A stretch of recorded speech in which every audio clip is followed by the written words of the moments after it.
আমাদের দেশে তো রাজনৈতিক দল তারা মানুষের চিন্তাভাবনার রিজার্ভার হচ্ছে পলিটিক্যাল পার্টি।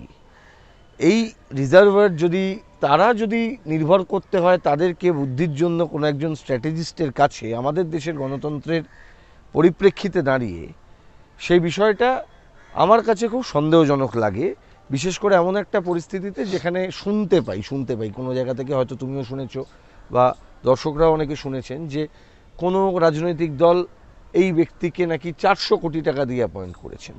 আমি জানি না, অনেকে আমরা বলতে পারি যে এরকম বুদ্ধি তো লাগে প্রচারের ক্ষেত্রে, অনেক সময় মিডিয়া পার্টনার অনেকে নেয়।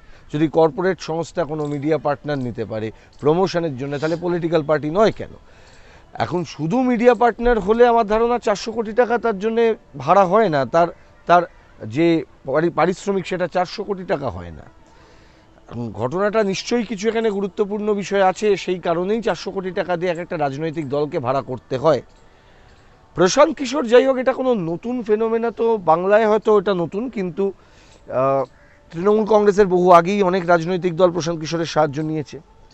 আম আদমি পার্টির কথা আমরা জানি, তারা প্রশান্ত কিশোরের কাছ থেকে তাদের বুদ্ধি নিয়েছেন। প্রথম তিনি নীতিশ কুমারকে রাজনৈতিক বুদ্ধি নাকি দিয়েছিলেন, এবং পরবর্তী সময়ে 2018-তে প্রশান্ত কিশোর নিজে নীতিশ কুমারের জনতা দল ইউনাইটেড সেই দলের সঙ্গে যুক্ত হয়ে যান, এবং সেই দলে যুক্ত হওয়ার পর তিনি আস্তে আস্তে করে আমরা দেখতে পাই যে এই প্রশান্ত কিশোরের দলে, এই নীতিশ কুমারের দলে প্রশান্ত কিশোর, এবং পরবর্তী সময় 2020 সালে যখন এই সিএ এনআরসি নিয়ে যখন বিতর্ক হচ্ছে, প্রশান্ত কিশোর তখন তৃণমূল কংগ্রেসের নেত্রী মমতা বন্দ্যোপাধ্যায়ের দলকে তিনি নাকি বুদ্ধি দিচ্ছেন, পলিটিক্যাল স্ট্র্যাটেজিস্টের কাজ করছেন।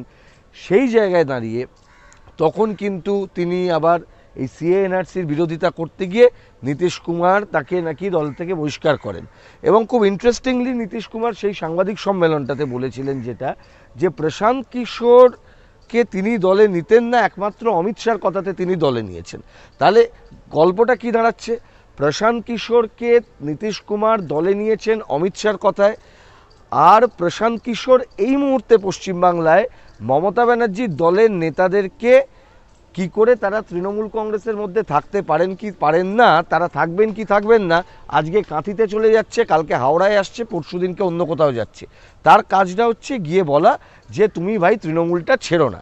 এখন হাতে পায়ে পড়ছে মমতা ব্যানার্জি, প্রশান্ত কিশোরকে পাঠিয়ে শুভেন্দু অধিকারীকে গিয়ে বলাচ্ছে, কাঁথিতে চলে গেল সেদিনকে।